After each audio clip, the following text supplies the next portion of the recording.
నమస్కారం మీడియా మిత్రులకు. నా పేరు జె దశరథ్, తెలుగుదేశం పార్టీ. ఈరోజు రాష్ట్ర ప్రభుత్వం ఎంతో ఆర్భాటంగా ప్రకటించినటువంటి ప్రభుత్వం వివిధ రాష్ట్ర వ్యాప్తంగా రేషన్ షాపుల్లో మనిషికి 6 కిలోల చొప్పున సన్న బియ్యం మేము సప్లై చేస్తామని ఒకవైపు ప్రభుత్వం ప్రకటించింది.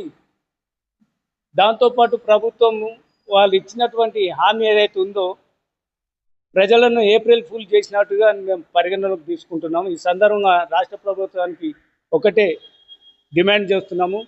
మరి ముఖ్యమంత్రి రేవంత్ రెడ్డి గారు ఈ రోజు నుంచి రాష్ట్ర వ్యాప్తంగా మేము ప్రజలకు సన్న బియ్యం ఇస్తామని చెప్పేసి మనిషికి 6 కిలోల చొప్పున చెప్పారు.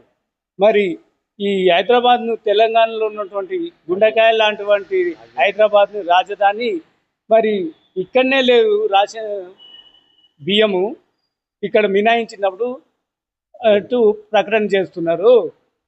కానీ ఈరోజు రాష్ట్ర రాజధాని తెలంగాణలో ఇవ్వకపోవడం ఏప్రిల్ ఫుల్, ప్రజలను ఏప్రిల్ ఫుల్ చేసినట్టుగానే మేము పరిగణిస్తున్నాం. ఈ సందర్భంగా రేవంత్ రెడ్డి గారికి మేము డిమాండ్ చేస్తున్నాం, తెలంగాణకు గుండెకాయ లాంటి హైదరాబాద్లో కూడా ప్రభుత్వం వెంబడే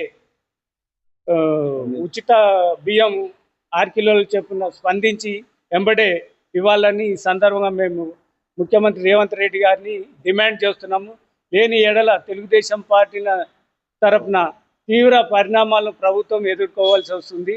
కేవలం రాష్ట్రంలో అప్పటి 219 లెక్కల ప్రకారము హైదరాబాద్ నగరంలో దాదాపు 600 నుంచి 800 రేషన్ షాపులు ఉన్నాయి. ఈ పార్టీకి చూస్తే మరి 219 లెక్కలనే కాకుండా ఇప్పుడు ఎక్కువ కూడా అయినాయి. దాని ప్రకారం కొన్ని లక్షల మంది ఈ యొక్క హైదరాబాద్ నగరంలో ఈ రేషన్ షాపులు చాలామంది నిరుద్యోగులు, నిరుపేదలు అనేక మంది ఉన్నారు. వారు ఈ అర్హతను కోల్పోయే విధంగా ఈ రాష్ట్ర ప్రభుత్వాన్ని చర్యలు ఉన్నాయి. ఈ సందర్భంగా ముఖ్యమంత్రి గారికి డిమాండ్ చేస్తున్నాము. హైదరాబాద్లో కూడా అతి త్వరలో ఈ యొక్క ఉచిత బియ్యం మనిషికి 6 కిలోల చొప్పున ఇవ్వాల్సిందిగా మేము ముఖ్యమంత్రి గారిని డిమాండ్ చేస్తున్నాము.